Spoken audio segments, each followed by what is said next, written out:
Good morning. I'm Malcolm Nance. Welcome to Black Man Spies, Day 33 WARCAST, update on the United States-Iran war. With me is my co-host today, Wajeeh, the gay lion, Saudi Arabian geopolitical analyst, and expert in Middle Eastern headwear. Today you're just wearing you're just tossing on a kufiya.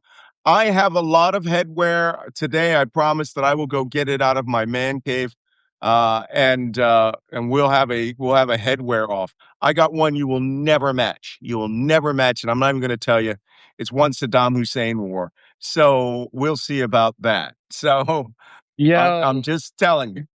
You'll never be able to beat me in the obscure headwear department. Although I got to tell you, what'd you call that? The kubas Your that you voice wore is rubber yesterday? banding a little bit.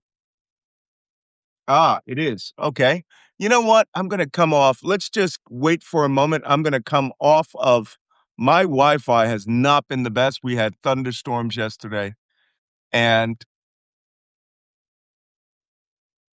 a moment. Let me know if it improves. Is it better? All right. What is that? American Embassy? I can't read it. So anyway, we'll get to coffee cups in a minute. Have I That is improved? the American Embassy in Riyadh. Yeah. Riyadh, baby. Okay, good. You're still rubber banding for some reason. So, good morning. We're going to try to limit this to an hour today. We've been really going over. Yeah, I have Stephanie your Miller video on is cutting Sirius off XM too. Satellite Radio at 10:30. And then after that, I'm doing the Black Man Spy podcast where we're interviewing a U.S. congressman from Northern Virginia to talk about the war and the effects of the war. But that first, Wajeeh. Okay, now you showed me your coffee cup.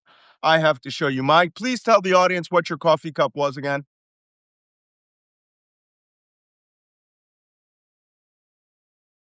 What was your coffee cup? Can you guys hear? And Ooh, I it's don't hear you. my. Can you guys hear Malcolm? I hear you now. Can you guys see Malcolm? You're going. Yeah, you're I going don't in and see out. you, and I can't hear you. I might just Everyone close the says they app can and see come me. back You on. want to Hold on. recycle and come back. Yep. I'll send you an invite. Close it.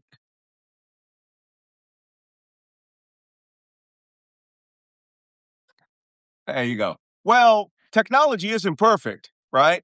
And where I was, we had insane thunderstorms last night. Just really crazy. The dogs went nuts. So Wajeeh will come back and we'll do the important things like discuss which coffee cups we have. But if you're watching this on YouTube, that means you're watching this. This is pre-recorded. Right now, it's going out live on Substack. Join Substack at malcolmnance.substack.com. You can follow Wajeeh Lion on Substack.com. And if you subscribe to us, this is free. You can watch it live. Or for those of you who need it later in the day, watch it later. But I still answer questions on YouTube. So if you have questions, you can put them up there. Wow, somebody says they're expecting ice storms. Yeah, we had those in Canada a couple of weeks ago. They were nuts. So Wajeeh, I can hear noise in your background.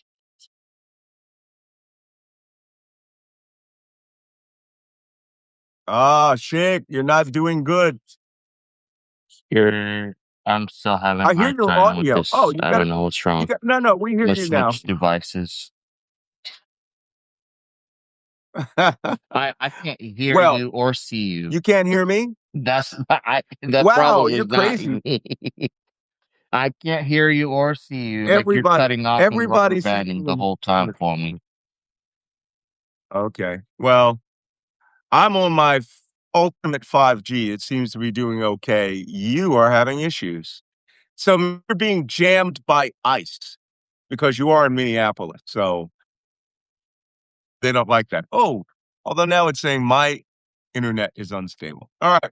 We'll invite Wajeeh back and somebody said, "Oh, that's nice." Somebody said I was a lot more positive on Al Jazeera yesterday. Let's see if we can get Wajeeh back here and then do the important things like talk about our headgear and coffee cups.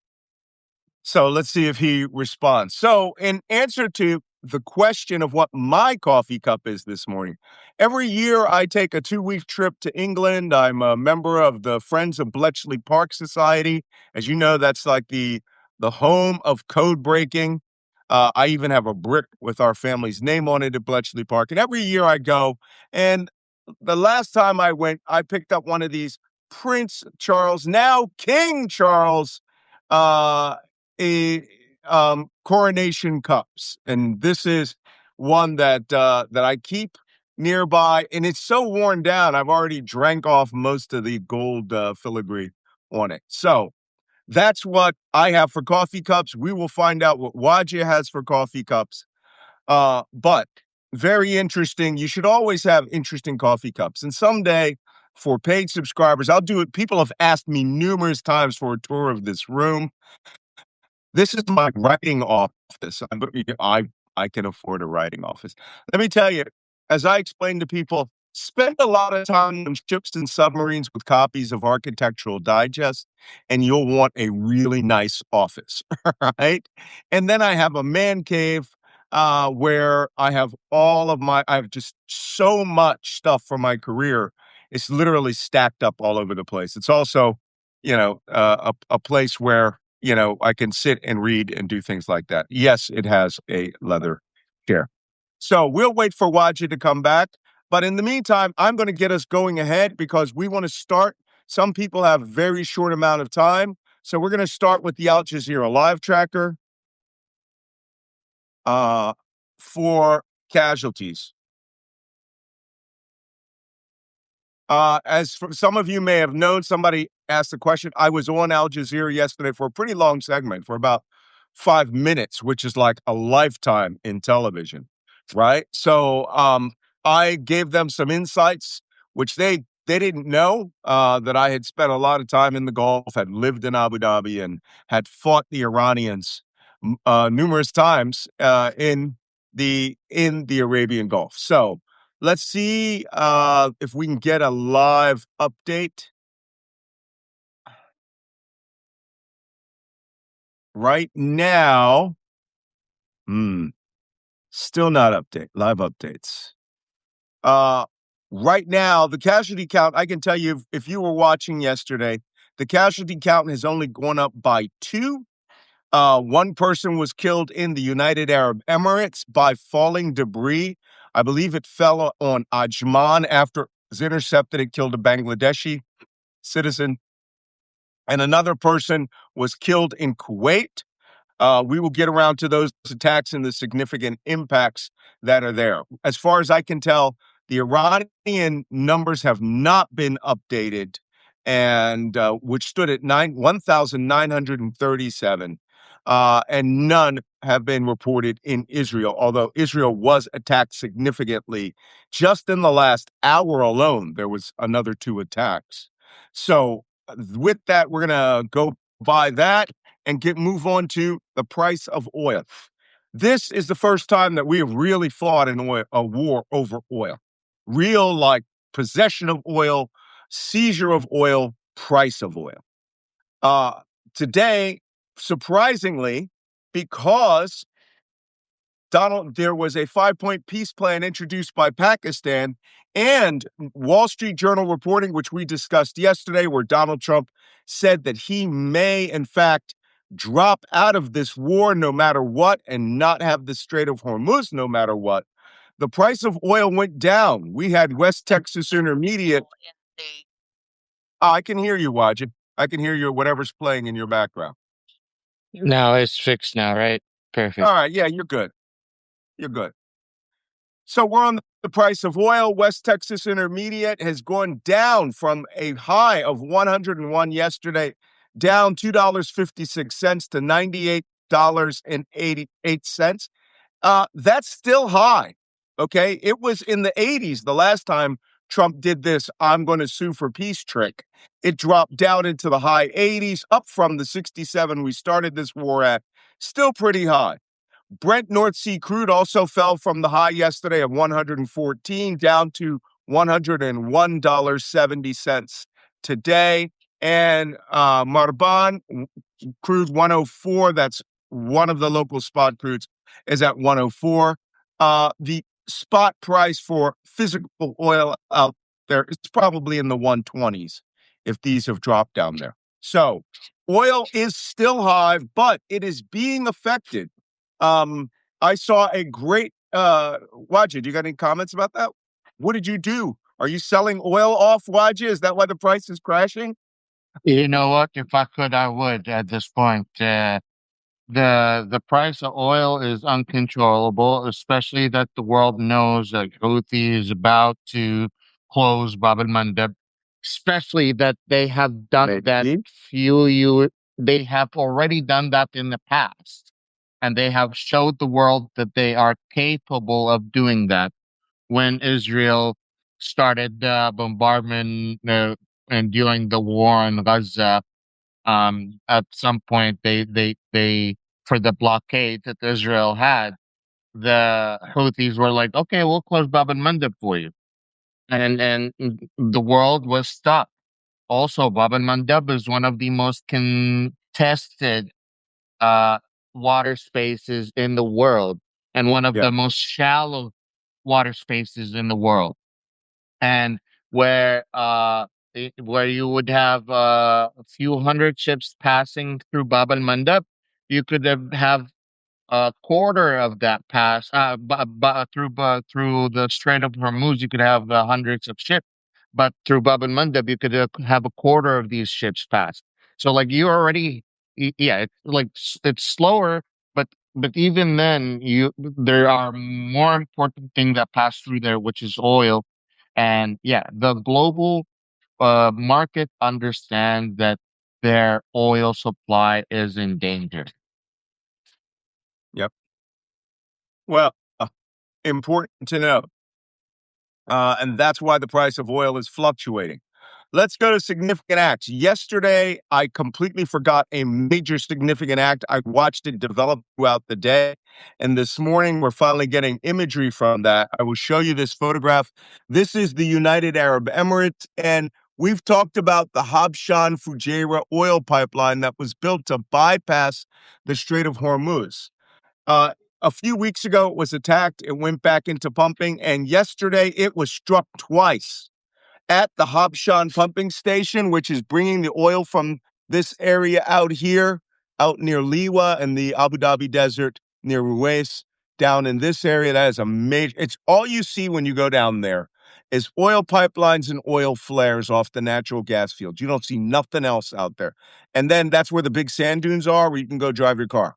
So this pipeline goes all the way from Habshan, crosses the country. There is a intermediate pumping station. You see it says Hajar Mountains. You have to pump it because it goes up the side of the mountains, follows the mountain, comes down into Fujairah over here, right? This was designed to be a bypass in case the Strait of Hormuz was closed. It has been pumping, and the Iranians know it. They struck it yesterday, early yesterday, setting fire to the main pump station in Habshan and the intermediate pump station in Fujairah, right? So that too has had a significant impact on the price of oil, but not as bad as we would like to think. What do you say? I'm going to show you the pictures of the pipeline on fire, which came out this morning. Here you go. No, that's Fujairah. This is a video of the fire at the Habshan pumping station in the I desert. wonder if that fire is still going on. It probably is. I know in Qatar, it took 52 hours. No, Kuwait, it took 52 hours to That's put out right. the airport fire. This is coming from the pumps. It is not, the oil is not the problem here. You can burn oil, oil comes out of the ground, everybody gets rich. It's the pumps themselves that regulate the control of oil put pressure on the pipeline and pushes it through the pipeline so that there's always steady pressure on the pipeline. That is how an oil pipeline is made, right? It's really the The pressure. after the first Gulf War, when Iraq invaded Kuwait, the fires that from the oil field took years to put out. Not like for some of them months, but for other big ones, it took a year. And oil fire takes a long time to shut off. Tell me Like about it. Let me tell you've you been about it. there. I lived in Kuwait during Desert Storm. I lived under that smoke cloud for a month. I did not see sunlight for 3 weeks, and I had to drive 50 kilometers under that cloud. It was nighttime, midnight, all the time under under the under that smoke cloud, right? So Yeah. it's terrible. Okay, in other news, significant activities. Iran has struck a oil tanker northeast, 30 kilometers northeast of Doha, Qatar. They struck a tanker with, I'm trying to decide what it got hit with because there are two stories. One is that it was hit and had an explosion by, they call an unknown projectile, as they said, on the port side, causing water damage to the waterline above the hull. Another report says there is a second explosive that hit the strip ship and did not detonate and is in its engine room. So it's possible it could have been hit by a drone first, then an unmanned surface vehicle or an unmanned torpedo and put that out into there, right? So that's a possibility. So we have another oil tanker struck. I believe that the Iranian strategy is very simple.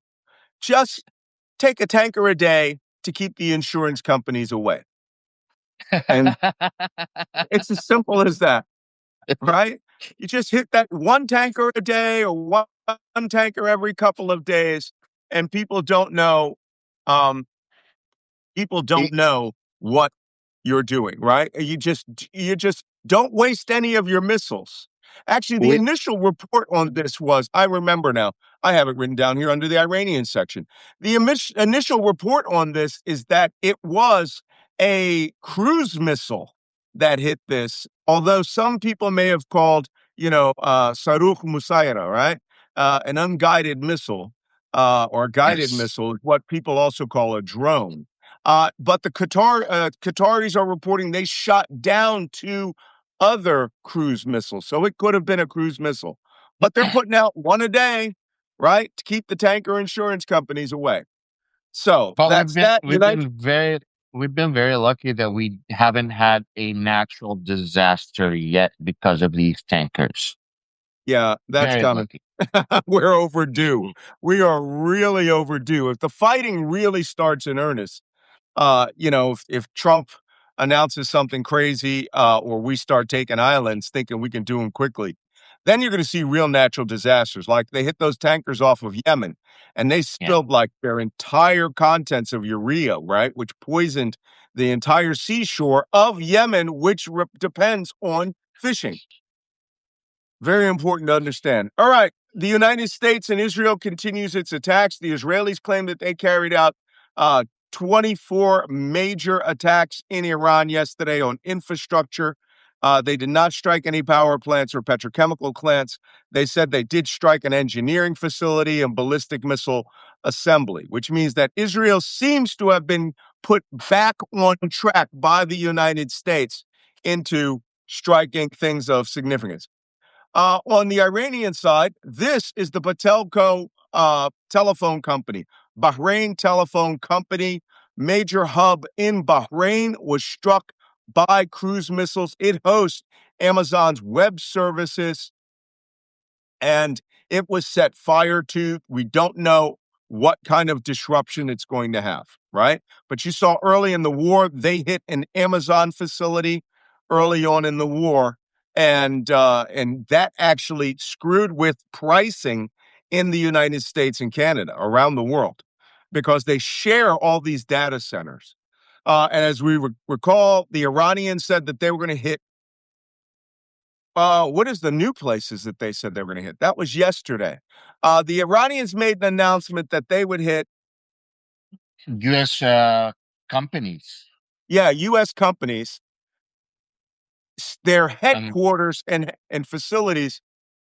Here it is. Duh, duh, duh. These 18 companies, Iran says they are going to strike, right, for supporting this war. Hewlett mhm, Packard, IBM, Dell, G42.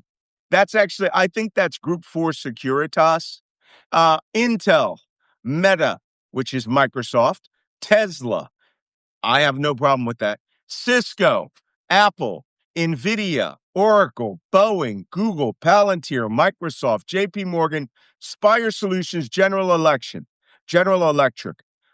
These companies all have hubs and service facilities in these countries supporting the war. And Iran has said, we're going to put them on the chopping block, right? So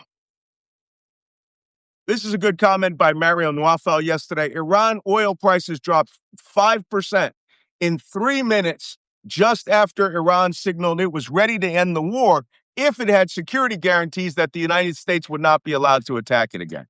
So there you go. So as you can see, the economic war continues. Let's talk about the U.S. and deployments. This is a photograph of a bunch of 18 U.S. Air Force A-10 Warthog strike aircraft have landed in England and are on their way to the Middle East. Here's another picture of them at RAF Lakenheath. That's a lot of strike aircraft. That's a lot of close mhm. quarter aircraft. Those aircraft are for ground attack only. That's all they do, right? They fly down, they got a giant cannon on the front, they carry 1 million rockets and bombs, and their job is to support ground attack. I suspect that this is in support of an operation on Karg Island or in support of an operation over Iran and the southern Strait of Hormuz. We had already heard A-10s were patrolling the Strait of Hormuz along with AH-64 Apaches from the Emirati and U.S. Army. I have heard zero reports that they have seen a small boat, much less attacked a small boat. So I don't know about the efficacy of this, but I'm sure they're not just flying into the middle of Iran, right? They have very short legs, and they are very hard to go on with. Okay, we will show this video of Donald Trump later. All right, next, we also have the deployment of two EC-37 Compass Call aircraft. I discussed the Compass Call aircraft the other day that there were two EC-130 aircraft.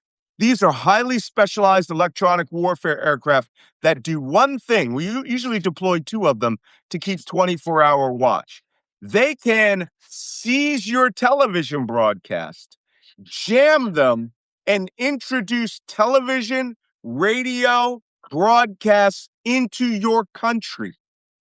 So it can do psychological operations by taking off your TV channels and broadcasting what we want broadcast there. As you know, when the E-3 Sentry was damaged the other day in Prince Sultan Air Base, PSAB, multiple other aircraft were damaged, including both of the EC-130 Hercules Compass Call aircraft. And I'm going to show you the EC-37 is a smaller aircraft that can do the same thing. It has more modern, up-to-date electronics, and they have been deployed 2 days ago. They left their base in the United States. They are based on a executive jet, and you see these side panels there are designed to jam and transmit. Because we damaged the EC-130 aircraft from the ballistic missile attack. And let me tell you, if those things have to be repaired, it's going to be insanely expensive. They are also in the $300 million range in terms of operating. And the EC 130 is bigger than the EC 37. So here's the EC. There's the EC 130. I'll bring that up in a second. And it's just important for you to visualize these aircraft. But these things jam, seize, transmit what they want, right? They can jam command posts, but they can also send false messages. They can also send false media. And that's what we generally use them for. Two of these were damaged. And these are our first call aircraft. Now we're having to send the two planes that are brand new. Yes, Wajeeh. The spy airplane that Iran hit the other day using Russian help with precise precision um, actually cost us $800 million, almost $1 Actually, billion. I think it means 800 million to replace because we stopped producing these aircraft. The E3 Sentry. Here's what it looked like before the attack, right? You'll see it in a second. It has a giant dome on the top. All right. And to create them was somewhere, it says in 2026, $537 million to build it. But since the assembly line is down, to replace it, you're going to have to replace it with another aircraft that is a third more expensive. That radome on the top circles around, and it's a giant radar, and it can see hundreds upon hundreds of miles, and it can command aircraft, tankers. It's literally a flying command post. That is not a spy plane, by the way. That's a flying command post. The aircraft that we suspect Iran may have damaged very early in the war was the attack on Cyprus. It was the first attack on a European territory from Iran. Yep. And I know this very well because I have a model of it over my shoulder. This is the U-2 spy plane that was sitting, that we don't know the status of it. It is a very long plane. It was designed in the 1960s. It has been modified, highly modified. You can see it here. They fly out of RAF Akrotiri. And that's all I'm going to say about it. It's the U-2R, or as we call it now, the TR-1 spy plane. And it carries out a series of activities. I ain't going to say much about it. All I know is that there is a model of it in my office for some strange reason, right? So, Let me I ask don't, you this. Was that the same spy plane that discovered the missiles in Cuba and during the Cold yes. War? Yes, but it's so good at loitering. That aircraft loiters on the edge of space. The pilots who are in it are dressed. I mean, they wear full astronaut kit, right? And they fly up there for 12 hours or more, right? Um, and will let the sensors do whatever it is that the sensors do, right? And it is an insanely expensive aircraft. How expensive, Malcolm? There's no budget. No one's going to ever tell you how much a U-2 TR-1 will cost to maintain.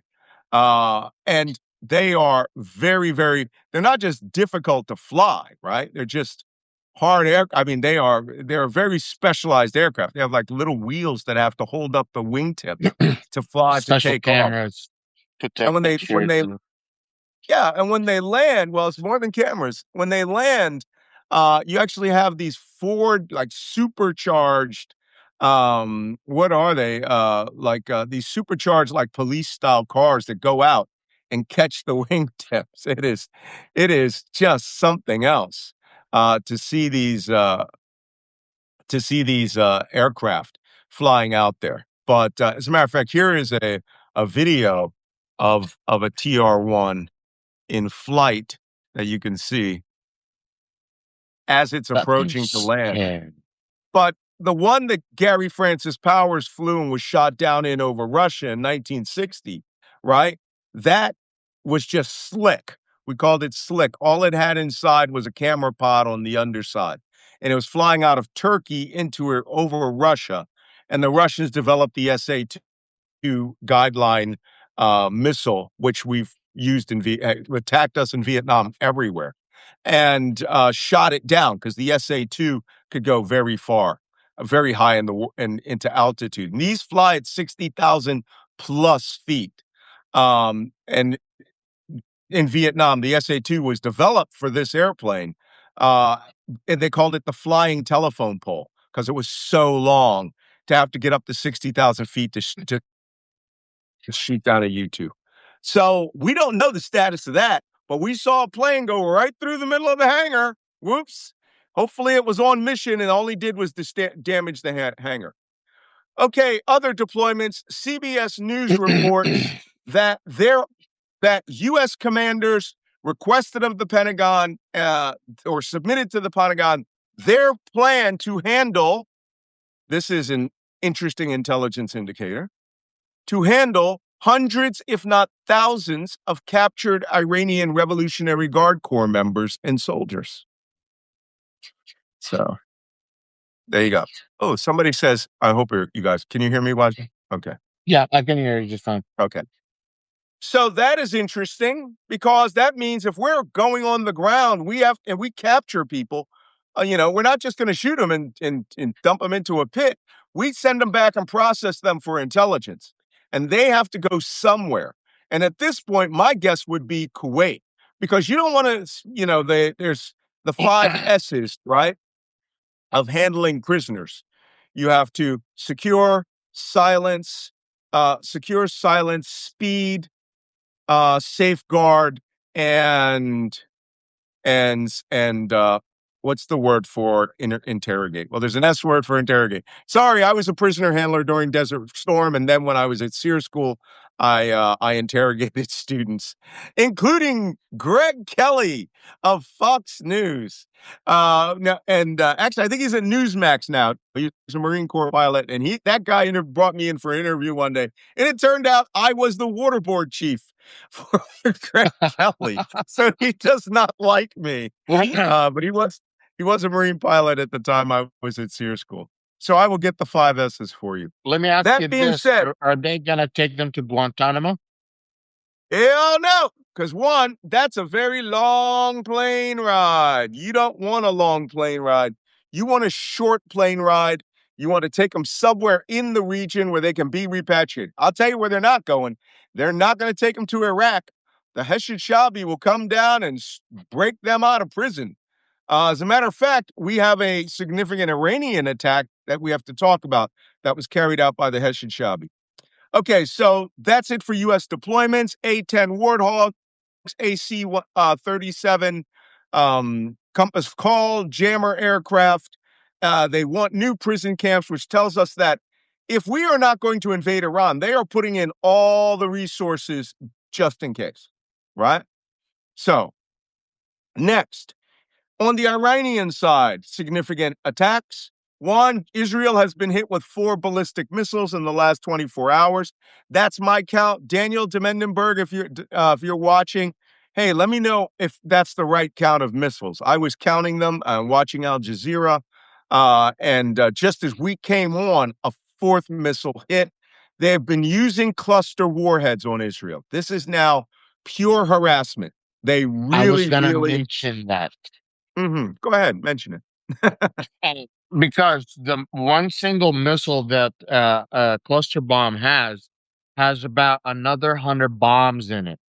And the reason it's very hard to deal with these is because when we throw one anti-missile and that anti-missile doesn't reach in time to hit all of those 100 missiles, y'all are screwed. Everyone under that is screwed. And each of those missiles is enough to take out a car, enough to take out a building, enough to take out a wall. And you know what? That's many people that will hit civilians. It's kind of giving Israel a little bit of its own poison because Israel hasn't signed the cluster bomb treaty. The United States hasn't signed the cluster bomb treaty, and Iran hasn't signed the cluster bomb treaty. Those only three countries that are all in the war have not got signed, and they're all using it. But guess what? The ones have the most to lose are the Israelis. Hmm. Well, yesterday, very interesting. The Institute for the Study of War did an assessment. They said that only 3 missiles have been fired since their cutoff at 2 p.m. Eastern. That's yesterday. This morning, they also were hit with missiles, but they said Israel is now receiving the lowest barrage rate of Iranian missiles, but they do have the highest penetration rate because they are using these custom kind of thing. Oh, somebody just corrected me. Meta, which I talked about earlier, is not Microsoft. It's Facebook. Thank you. I really needed that. Okay. So 4 ballistic missiles at least at Israel. Dan, if you've got a higher number, let me know. The Iranians bombarded Kuwait International Airport again. They are specifically targeting the fuel dumps. They let the Kuwaitis spend 54 hours putting that fire out, then hit it again at the fuel containers that did not burn up. So they are really, their intelligence to strike cycle is very good, right? Collect the information, whether it's from people on the ground, somebody making a phone call, Russian intelligence, watching the heat signature off of the U.S. Forest Service system. But they are looking at what's not there. They may even be flying drones over there. um that allows them to go, hey, target number 2, right, north side, Kuwait International Airport fuel dump, put one on it, right? And they'd be like, there, up goes the little Shahed drone, right? 2 hour, it takes like an hour to fly over there. Now, interestingly, it has been reported, and I have not gotten a full verification on it, that the missile that hit the airport today came from the Hashid Shabi of Iraq. That Yes. Iraqi militias may have launched this Shahed drone at Kuwait. Remember, we have said that if Iraq gets involved in this war, it's going to be on the side of Iran, Mhm. right? I don't mean the Iraqi army. I mean the Iraqi militias that pretty much run that country right now. Okay. La la la la la. Oh, we got talked about the tanker off of Doha in Erbil. Let me show you where that is. That's Erbil, Iraq, is in northern Iraq. I've been there. I thought, man, Erbil is like super safe because now they have like mega hotels. They have a Rotana up there. They have like a Hyatt Regency. I'm sure there's a Taj there by now, right? Something super shishi for American defense contractors and U.S. Special Forces soldiers to stay at, right? So Did let's you? take a look at that. Erbil was struck yesterday. The Baker Hudson Oil Company, which is supporting the Iraqi Kurds in their oil exploration up there, its oil storage facilities, which mainly does a lot of motor oil and diesel, was struck yesterday by drones from Iran. So that's in support, and the funny thing is, it's very hard to tell. The only way you can tell it's from Iran is if it comes from the east. If it comes, or the north. If it comes from the south or the southwest or the west, it's the Hashid Shabi. It's Irani. It's Iraqi back guerrillas who were there. Other countries, other places that were struck over the night was United Arab Emirates, Kuwait, Saudi Arabia, and we talked about the tech giants. We talked yesterday that Yemen fired one, count them, one ballistic missile towards Israel yesterday, just to remind them that they have more than two. Okay, it's true. It's true. Halas, it's true. So let me bring up the map of Erbil here so that we can. Erbil is in northern Iraq, and and it's important that you know how far away it is from the war, right? So here we are. Here's the Persian Gulf down here. Here's Kuwait, right where my pointer is swirling around. all the way up Highway 8 through Baghdad, continue on all the way up here, across Kurdistan border, and you're in the city of Erbil. There are two cities in Kurdistan. There's Erbil and Sulaymaniyah. And then there's a bunch of villages. Shamshama, that's nice. No. Okay. Kirkuk is your last Arab city here. And then you cross the line of departure. The Kurds have this walled off.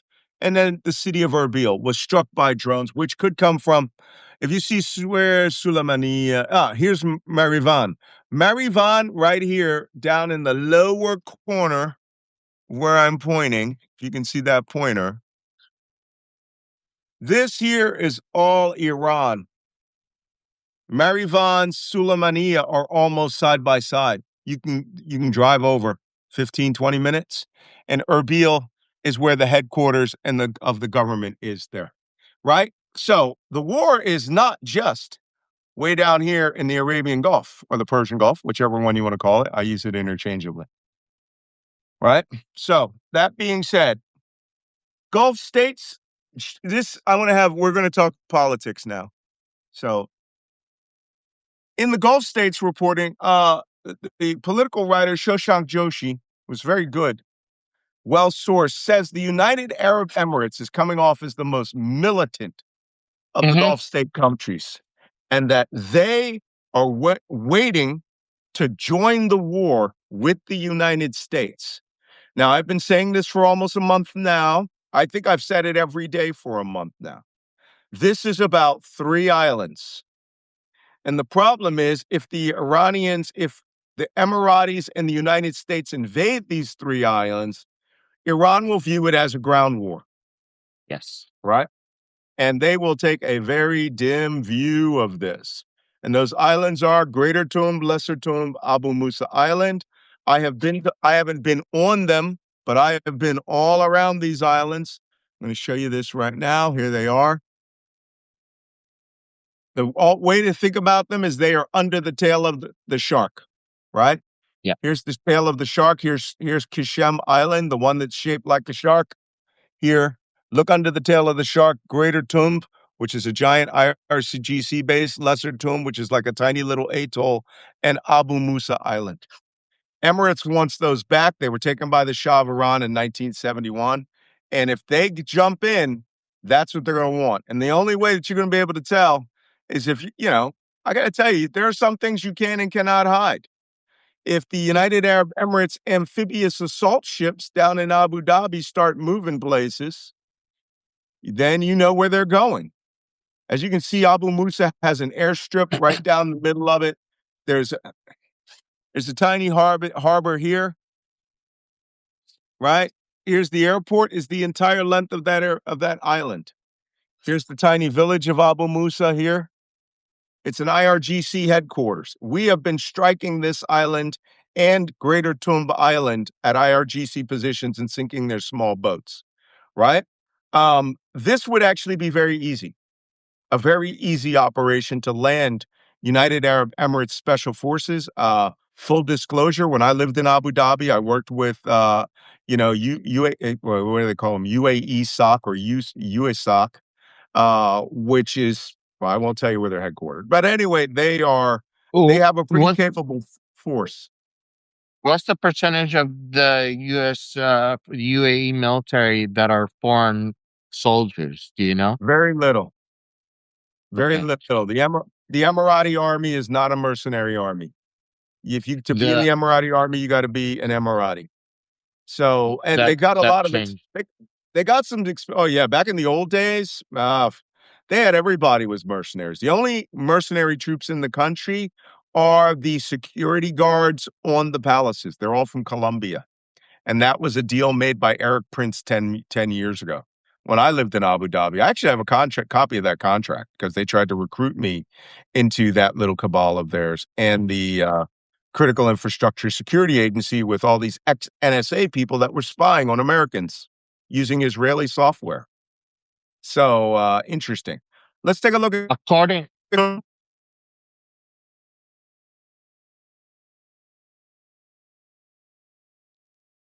Greater Toomb Island has an airport also. It's bigger than Abu Musa. You can see the airport and the island. Runs north-south. We have been bombing that port. We've been bombing our GC facilities. We have not touched the runway on either of those bases.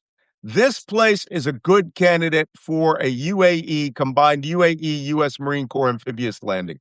Easy. They could easily take those islands.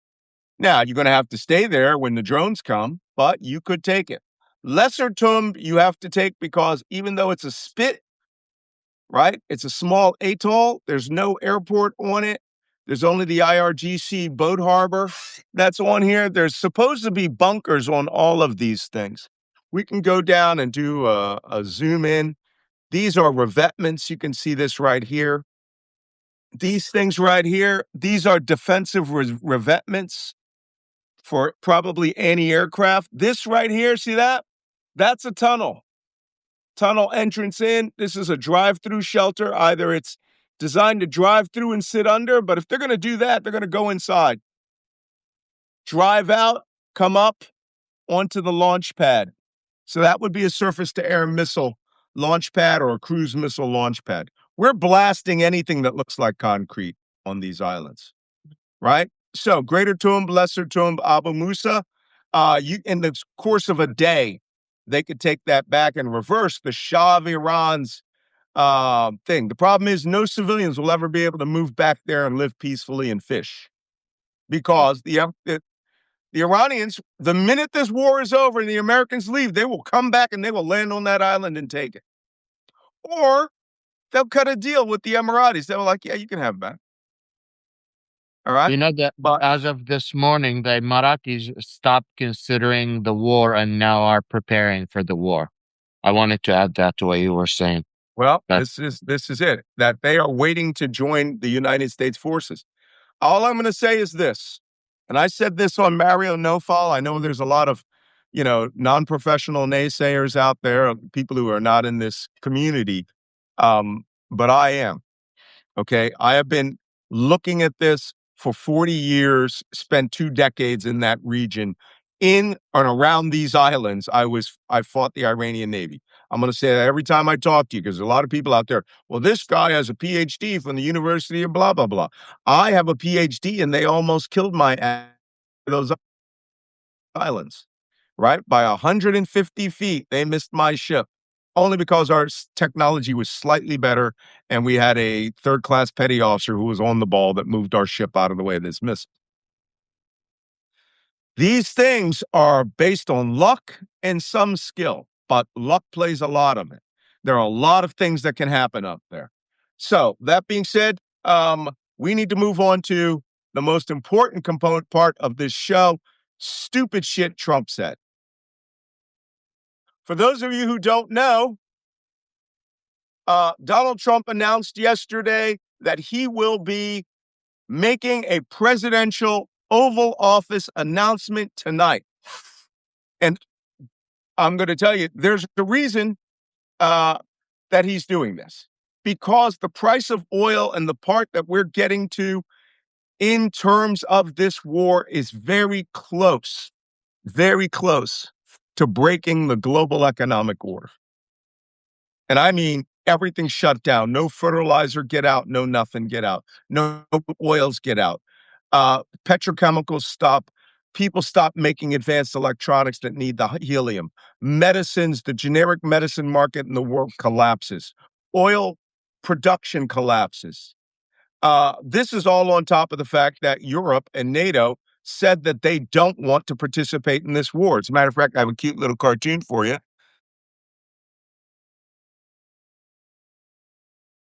About everything you said saw in this cartoon. Everything you see in this cartoon has been said in the last 24 hours.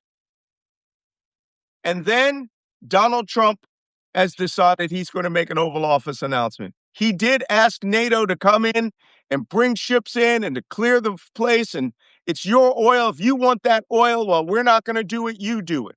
And then he has openly asked Middle Eastern countries whose economies he has savaged. Let's be honest, trillions of dollars. I'm sure once it's all done, it will be in the tens of trillions of dollars of value and Well, the material. Pentagon today just asked for another 200 billion. Another one on top of the first 200? Yeah, they just asked for another 200 this morning or something. They're on crack. Okay. Trillions of dollars have been lost. And Trump said he wants Gulf states to pay for the U.S. war, to pay U.S. military operations that devastated their country because he destroyed Iran.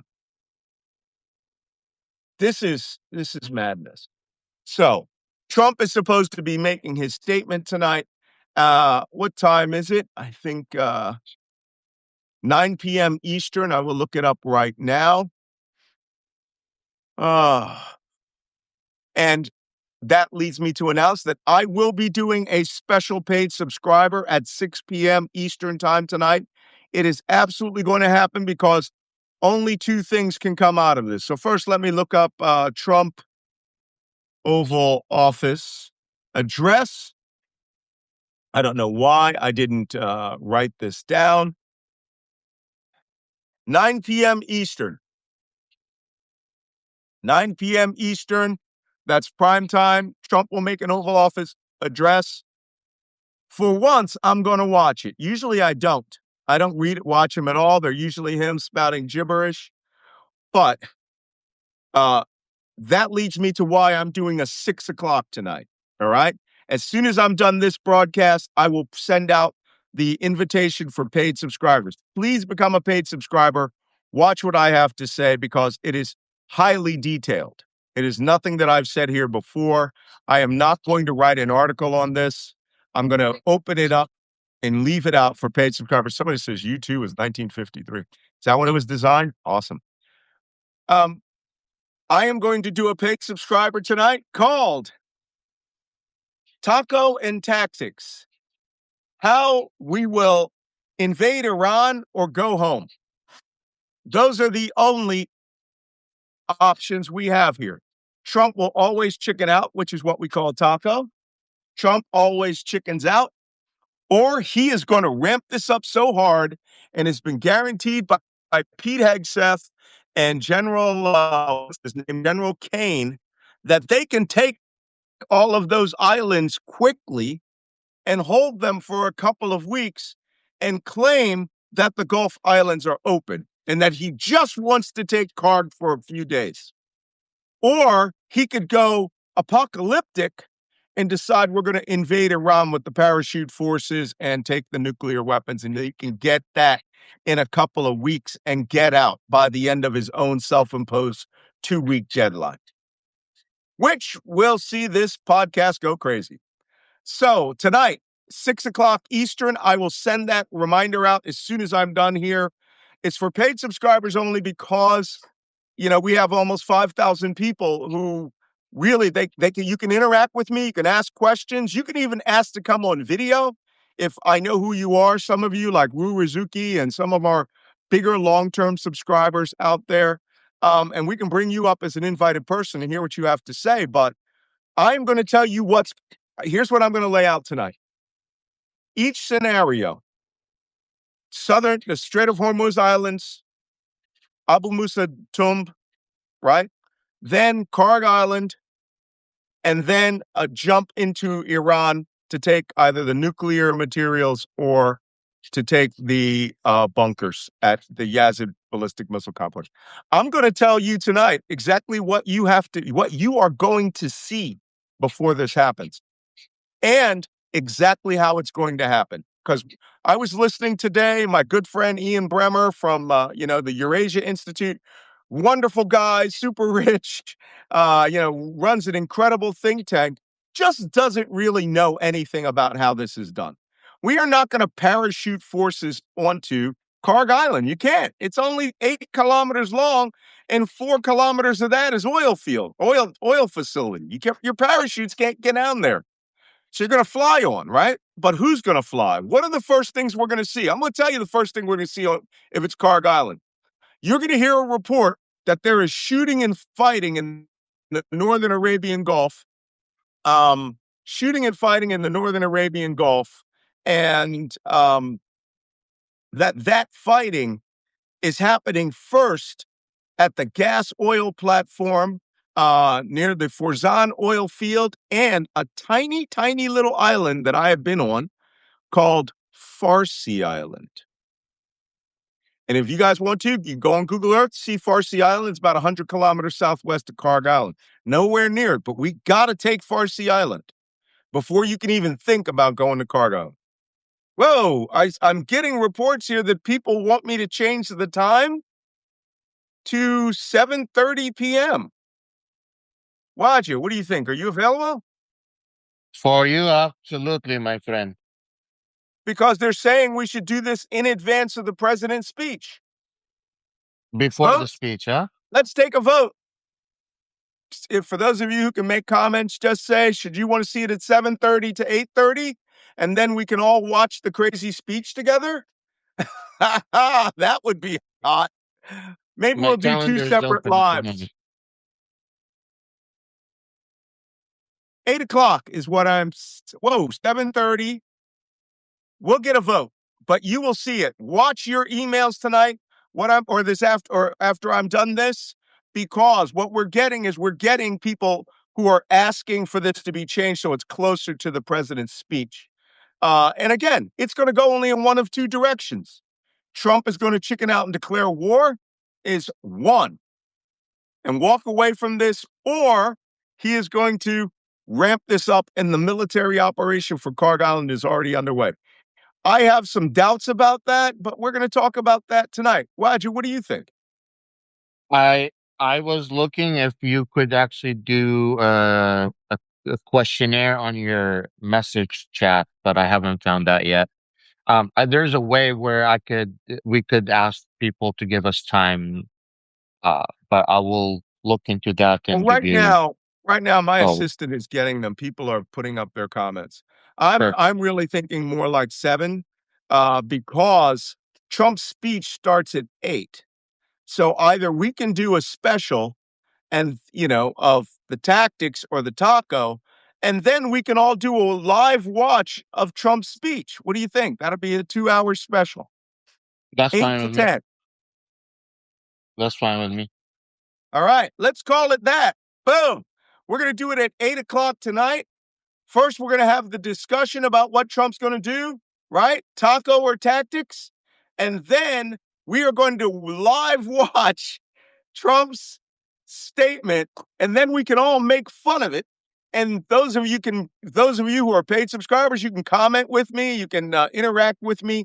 I may invite some of you to come up, and we will have a grand time of this, because the fact that it's happening at 9 o'clock already leads me to believe something's going on. So, um, what?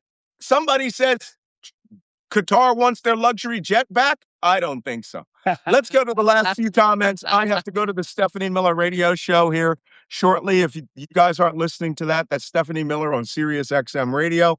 Or WCPT 820 on TuneIn, which is where I listen to it, or anywhere Progressive Talk, and Free Speech TV is where it's at also. So let's go to the questions for this morning. I'm only going to answer a couple. Okay. Let me get my question thing here. Joan, is Iran planning to interfere with American company headquarters, or is there an activation of sleeper cells or what else? I'm a little disappointed in their hacking skills. However, I am very surprised that an Iranian-backed group did hack Kash Patel's private email. And we found out all sorts of crazy stuff about Kash Patel, like his trip to Cuba, smoking cigars. Sandra Steffen says, is this going to spiral into World War III? No, it's not. China, Russia, they're not getting involved in this. They're too busy making all the money Donald Trump.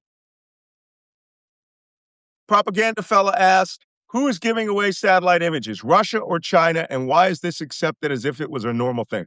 Russia is giving Iran geospatial intelligence. That's Mhm. satellite imagery.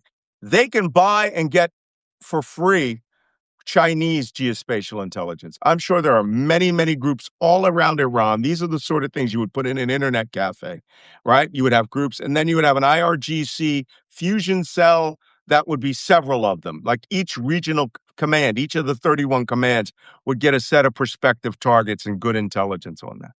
China is securing physical and goods, and they're securing financial assets for Iran more than geo spatial information from my studies.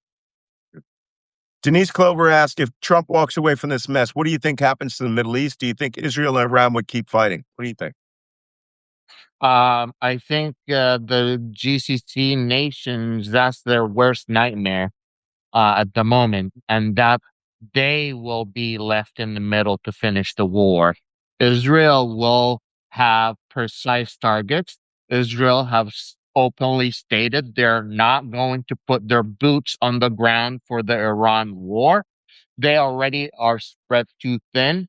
They have the north with the Lebanon. They have Gaza. They have other places in Israel that they're fighting, and they would only do air hits. Let's be also very clear. The number of Tomahawk missiles that we have shot would take years to replenish. Yeah. 850, like a third of our whole inventory. We're finding as much as 10% of them are not exploding. That's a fault we really need to find. Remember, we fired those 3 into Nigeria. 2 of them did not explode. They have the whole unitary warheads. Okay, if if Trump abandons the Strait of Hormuz, what's to stop other countries from simply buying a multiplast? If Trump abandons the Strait of Hormuz tomorrow morning, right? U.S. forces stop their attacks on Iran, right? Within hours, all those tankers are going to go back to their normal transiting the Strait of Hormuz. The Iranians don't have to charge multipass anymore. The Iranians are charging the multipass because America is attacking, and they want to make sure every ship that goes through is authorized. Everything will go back. I said this on radio when I was on Al Jazeera yesterday. Everything will go back to February 27th, the day before Trump attacked Iran. Let's be under no misgivings here. The United States attacked Iran, and the United States and Israel attacked Iran, not vice versa. So the Strait of Hormuz was going as business as usual for decades. We chose this. Uh, ba, ba, ba, ba. Can carrier groups navigate? This is on what's going on with Brandy Dawn. Brandy Dawn, I sent you a subscription. I want to thank you for the good work that you're doing with youth in your city. This person is doing some really God's work. Okay. That's why she can answer questions now, because she's a poor college student. So she asked, can carrier groups navigate in the strait, or are they too large, especially big aircraft carriers? No, carriers go through all the time. During Desert Storm, we had three aircraft carriers simultaneously in the Gulf, and we had 3 other aircraft carriers in the Red Sea. Actually, we may have had 4 carriers in the Gulf, plus 3 amphibious aircraft carriers. So the Gulf is big. I mean, you can get through the Strait of Hormuz. Aircraft carriers are smaller than very large crude carriers in weight and length, believe it or not. Somebody says the Houthis have only 20,000 fighters. No, 350,000 men is what I understand the Houthis have. That's a big cult, man. I mean, that is a big. And well, they're a religious group. They're a Yeah. religious group that has become a country. And since they have become a country, they have been able to send their troops to get trained by Russia, China, and other nations that they have aligned themselves with, and Iran is partnered with. Also, Iran, they have trained their soldiers in Iran. So Yeah. they have become a more sophisticated militia than you would expect at the moment. They also took a whole ship a few years ago or last year with a helicopter. That was like unthinkable a few years ago. Yeah. Yeah. Well, they were just being creative. That helicopter has since been destroyed by the Israelis, as a matter of fact. Nancy Byman says, Malcolm, you were a lot more positive on Al Jazeera yesterday than you were on the podcast. Was this a change? No. I have minutes to speak on Al Jazeera, and all I really said on Al Jazeera was there's three places we can jump into, and Trump is making noise like he wants to end the war. All options are still on the table. Uh, Now, what I'm going to talk about tonight at 8 o'clock in the first hour, I'm very pessimistic about what's going to happen when these people, if we do land on Iranian shores. I'm going to tell you precisely how, not precisely that the Iranian Revolutionary Guard Corps will get anything out of it. They already know how the Americans are going to come. But I'm going to give you some good ideas of how it's going to unfold. It has to, because you can't parachute troops onto Qasem Island. You can't parachute troops onto Abu Musa, right? You're going to have SEALs swim up. You're going to have small boats. You're going to have landing craft. You're going to have shitload of helicopters. But I'm not less pessimistic than I wasn't more positive on Al Jazeera because I was on Al Jazeera. I told them straight, I don't change my opinion for anybody. And that's another question. Uh, Michael Matson says, Wajeeh posted an article about damage and disruptions to U.S. bases in the Gulf. Worse than admitted. What do you think, Wajeeh? Yeah, there's Right. horrible damages to U.S. bases in the Gulf. They have not expected, and like when they built these bases, they were not expecting to be hit by the Iranians. So many of the airplane hangars and many of the important facilities that they were housed in were not concrete backed or were not even protected with protection layers. That's why you That's have crazy. many expensive airplanes damaged. In fact, the spy plane that you brought up the picture with, I can bet you money that it is out of service because the hangars are not protected. Out in the open, not even concrete revetments around them. They could No, put sandbag revetments around those. And that attitude is, we are untouchable. And the Iranians are like, no, we can touch you. Here, please look. So that's how it goes. Okay. Somebody, I was reminded that this mug was from Fortnum and Mason in London at the time of the coronation. Uh, Garden Girl 82 says, Malcolm, how do you maintain your objectivity and unbiased opinion? I have a very biased opinion. I am not as objective as I look. I am objective and unbiased in the sense that I only follow the intelligence.